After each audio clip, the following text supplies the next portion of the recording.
J'ai besoin de tous les conseils que vous pouvez me donner. Salut tout le monde, c'est Lizofy et bienvenue dans cette vidéo japonaise. Ça fait un moment qu'il n'y en a pas eu, ça sera du coup plus ou moins le bilan numéro 3. Bilan qui est là pour dire que... Je vais vous décevoir, hein. Mais j'y arrive pas. Ah, c'est une phrase horrible à dire, mais en fait, je crois que ma méthode n'était absolument pas la bonne, elle est pas du tout gratifiante.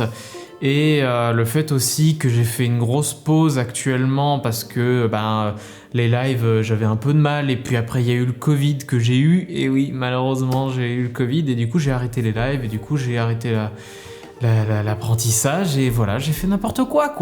Bref, le japonais, aujourd'hui, mon niveau c'est... Voilà, c'est moyen quand même. Le gros problème, c'est que en me lançant à fond dans les kanji, etc., j'ai eu une grosse période de remise en question en me disant mais ça, à quoi ça va me servir d'avoir autant de vocabulaire si je comprends pas la moitié des phrases? Alors évidemment, il y a souvent du vocabulaire quand même qu'il faut connaître pour comprendre de manière générale. Mais je me suis rendu compte qu'en fait, j'avais trop de vocabulaire et pas assez de grammaire, et en fait faut trouver le juste équilibre entre les deux. La personne qui m'a aussi aidé à comprendre ça, eh bien c'est Angélique de Tokimeki. D'ailleurs bonjour à toi et merci beaucoup surtout du cours que j'ai fait avec toi qui était très cool, même si c'était le seul, et ce sera sûrement le seul a priori, parce que je crois qu'en fait j'étais un de ses derniers élèves, mais en fait elle pouvait pas vraiment me prendre, ne serait-ce que juste parce que elle est un peu débordée, elle a déjà trop d'élèves en fait. Donc j'ai fait un cours avec Angélique et c'était très cool, ça m'a amené une autre manière de voir un petit peu le japonais, d'apprendre le japonais surtout. J'ai vraiment beaucoup aimé sa méthode d'apprentissage. Et ça m'a permis de voir que j'ai des capacités, que je comprends des choses et que je peux encore progresser et tout va bien. Le problème c'est que j'étais beaucoup resté sur les cours de Julien Fontanier, un petit peu de NHK et surtout beaucoup de vocabulaire avec mes applications favorites que sont Yomikata ou autres. Et par exemple, ne serait-ce qu'avec les cours de Julien, quand on fait un cours et qu'on fait son exercice, effectivement, on applique un truc et c'est très bien, voilà, on est content, on applique des mots, on applique une règle de grammaire, etc.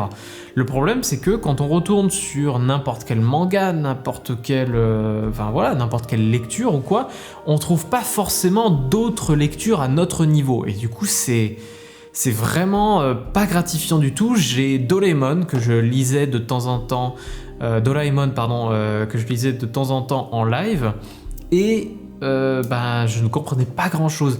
Il y avait 2-3 trucs où parfois je disais ah ok j'ai compris le contexte, etc., parce que c'est souvent le but quand on commence un petit peu à lire, mais la majorité, l'extrême majorité, je ne comprenais pas. Alors évidemment il y avait surtout à cause de la grammaire, mais il y avait aussi surtout il y avait des mots très utilisés dans les mangas qui sont pas tant utilisés, ou en tout cas pas tant présentés dans les cours de japonais. Bref, gros merdier. Du coup aujourd'hui j'en suis où?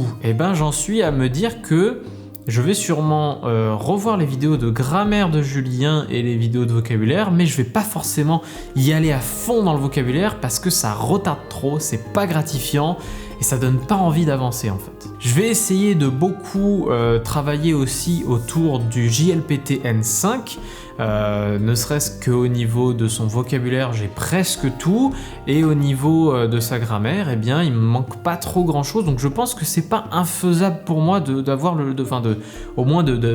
travailler ce JLPT 5. Et une des autres choses, ce serait potentiellement de trouver un autre professeur. Au début je m'étais dit ah ça me fait chier, j'avais commencé avec un prof qui m'allait bien, en plus Angélique elle a vraiment une manière d'enseigner qui est très cool.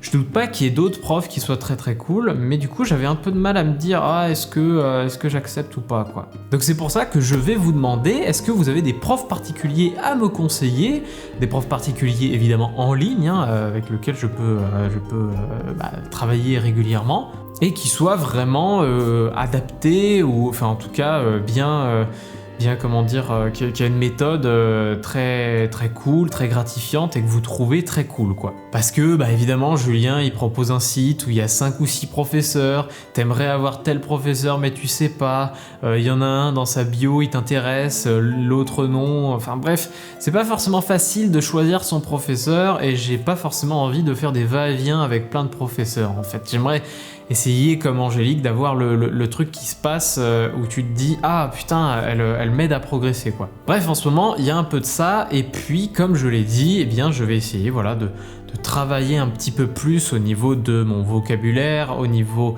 surtout de la grammaire et pour ça je vais regarder les vidéos de Julien Fontanier de manière un peu plus approfondie, faire les exercices sans forcément connaître à fond le vocabulaire parce que c'est bien de réviser le vocabulaire pour le faire dans des exos mais sincèrement ouais bon les kanji au bout d'un moment je sais les lire maintenant, enfin là pour vous dire tous les kanji que j'ai appris dernièrement dans les derniers lives je sais tous les lire, mais j'en ai oublié une énorme majorité à l'écrit.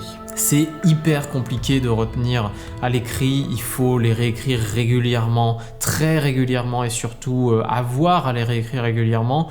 Quand tu vois que tu apprends des kanji d'animaux et que tu vois que dans la langue japonaise ça arrive hyper rarement de voir les kanji d'animaux, bah c'est un peu pénible quoi. Après, dans les mangas, il y a aussi beaucoup de fois où ils sont écrits en hiragana, donc c'est moins grave. Et puis, il y a les furigana de temps en temps. Et puis, quand tu regardes des animés ou que tu regardes des films japonais comme moi, eh bien, pareil, à l'oral, t'as pas forcément l'aspect kanji. Même si l'aspect kanji est quand même très important pour beaucoup de lectures. J'ai les 2 encyclopédies de Resident Evil. Un jour, j'aimerais réussir à les lire en japonais. Je m'étais dit un jour aussi, putain, mon rêve, ça serait de réussir à lire un roman en japonais, mais c'est marrant, je dis mon rêve, mais techniquement, si c'était mon rêve absolu, j'aurais beaucoup plus travaillé là-dessus. Sauf que j'avais complètement oublié un facteur,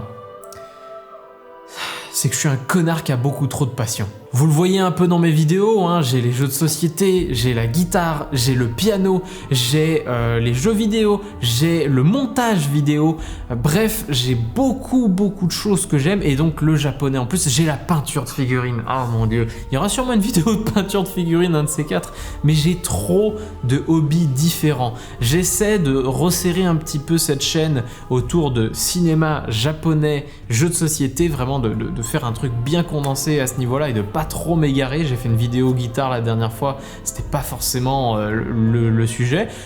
Heureusement, elle vous a plu, donc merci à vous. Mais voilà, j'ai trop de hobbies, j'ai trop de choses qui me prennent du temps et du coup, je me retrouve à devoir allouer du temps à plein de choses différentes et c'est pas forcément facile à tenir. Donc voilà, tout ça c'est une histoire d'organisation, donc je sais que j'en suis capable, pour moi, m'organiser, j'arrive à le faire pour plein d'autres choses, mais c'est vrai que avec toutes les activités que je veux faire en ce moment, surtout avec les vidéos qui reviennent en force depuis quelques semaines, vous l'avez remarqué, eh bien mine de rien, il y a du temps à prendre pour tout, et il faut que je réussisse à garder de l'énergie pour ce genre de choses, que ce soit la peinture, le piano, la guitare et le japonais. Bref, voilà à peu près ce que j'ai fait depuis le dernier bilan. Ça peut peut-être être décevant pour vous, mais en même temps peut-être aussi que vous vous reconnaîtrez dans ce parcours. Moi, ce qui m'embête, c'est que j'ai commencé il y a finalement très longtemps et que j'ai l'impression que depuis très longtemps, je n'arrive plus à progresser. Alors évidemment, il faut travailler, l'anglais c'est pareil, n'importe quoi au final c'est pareil, la guitare je progresse parce que je joue, mais voilà, le japonais il faut que je réussisse à m'y remettre, il faut que je réussisse à retrouver la flamme que j'avais avant du japonais, et puis peut-être que ça reviendra, peut-être que voilà, ça sera peut-être gratifiant encore, et puis je me ferai aider par quelques-uns de mes amis aussi autour de ça. N'hésitez pas à me donner vos conseils en commentaire sur l'apprentissage du japonais. Je sais que de toute façon c'est une histoire de travail, de régularité, etc. Mais je prends n'importe quel conseil, je suis très ouvert à ça. N'hésitez pas à vous abonner et activer la cloche pour ne pas rater les futures vidéos autour du cinéma, du Japon ou des jeux de société. Et puis likez cette vidéo si elle vous a plu. ça me ferait grandement plaisir, ne serait-ce que pour le référencement.